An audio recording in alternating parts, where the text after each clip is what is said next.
O que nós vimos aí foi a definição de dilatação linear, dilatação de comprimento. Pessoal, o mesmo processo que foi usado para essa definição será usado para a definição da dilatação superficial e também para a definição de dilatação volumétrica ou dilatação cúbica. Mas antes disso, nós vamos observar como ocorre o comportamento dessa dilatação através de um gráfico. Reparem então nesse gráfico como vai evoluir o comprimento em função da temperatura, do aumento de temperatura. Nós temos aí no eixo vertical o comprimento, no eixo horizontal nós temos a temperatura θ. Percebam que nós temos o gráfico começando aí do L0, que é o comprimento inicial, e conforme se faz o aquecimento, a temperatura vai aumentando e, consequentemente, o comprimento também aumenta. Perceba que o coeficiente angular dessa reta, o coeficiente linear, é o próprio L0. O coeficiente angular, ele depende ali da nossa dilatação linear, ou seja, do nosso ΔL, e da nossa variação de temperatura, Δθ. Então, calculando aí o coeficiente angular, a tangente desse ângulo φ, nós temos que a tangente é numericamente igual ao quociente de ΔL e Δθ. Então, nós temos tangente numericamente igual a ΔL sobre Δθ. Lembrando da definição da dilatação linear, onde ΔL é dado por L0 vezes alfa vezes Δθ, substituindo então o ΔL por L0 alfa Δθ, nós temos aí a possibilidade de uma simplificação. Posso simplificar o Δθ em cima, Δθ embaixo, onde então aparece nossa tangente, nosso coeficiente angular, como sendo numericamente igual ao produto do comprimento inicial L0 pelo nosso alfa, que é o coeficiente de dilatação linear. Então nós vimos aí a evolução do comprimento em função da temperatura através do gráfico e uma boa propriedade para ser aplicada aí, né, a propriedade gráfica. Pessoal, o mesmo conceito que nós usamos para definir a dilatação linear, nós vamos utilizar para definir a dilatação superficial e a dilatação volumétrica. Então, para isso, também preparei um visual só para a gente comparar essas relações.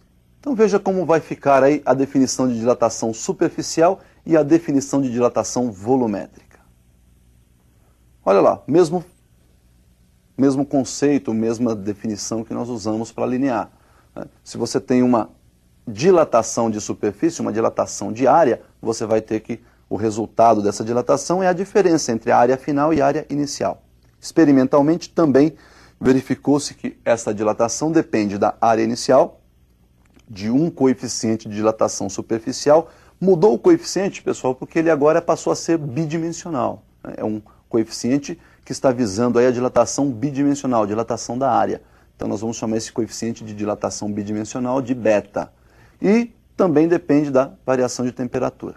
Se igualarmos essas duas equações e fizermos novamente um arranjo matemático, fizermos todos os ajustes matemáticos, aí nós vamos ter a equação ao lado, que é área final ou superfície final igual a superfície inicial multiplicada por 1 mais o produto do coeficiente de dilatação superficial vezes a variação de temperatura, o produto do coeficiente pela variação de temperatura.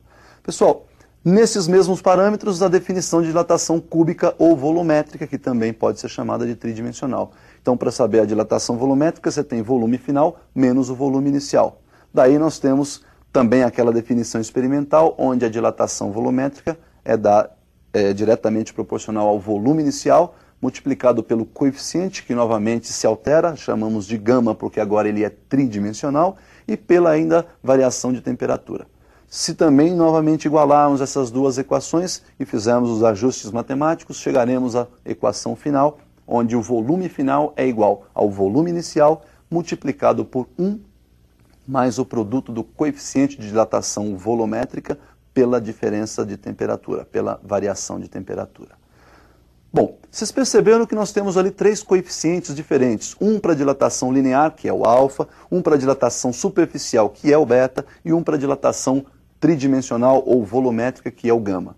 Podemos relacionar esses três coeficientes? É claro que sim. Uni, bi e tridimensional. Observe então como fica a relação entre os coeficientes de dilatação. Nós temos aí então o beta, coeficiente bidimensional, que é o dobro do coeficiente linear, que nós chamamos de alfa. Então, o bidimensional é o dobro do unidimensional. Dividindo a equação membro a membro por 2, nós temos então que o alfa é igual a beta dividido por 2, ou seja, o coeficiente linear é a metade do coeficiente superficial. Fazemos a mesma relação para o coeficiente tridimensional. Para termos um tridimensional, nós precisamos de 3 unidimensionais, ou seja, o tridimensional é 3 vezes o unidimensional. Dividindo a equação membro a membro por 3, nós temos aí que o alfa é gama sobre 3. Daí nós temos a relação alfa sobre 1 igual beta sobre 2 igual gama sobre 3.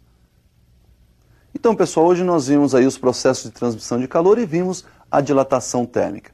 Por hoje é só e até então o nosso próximo encontro.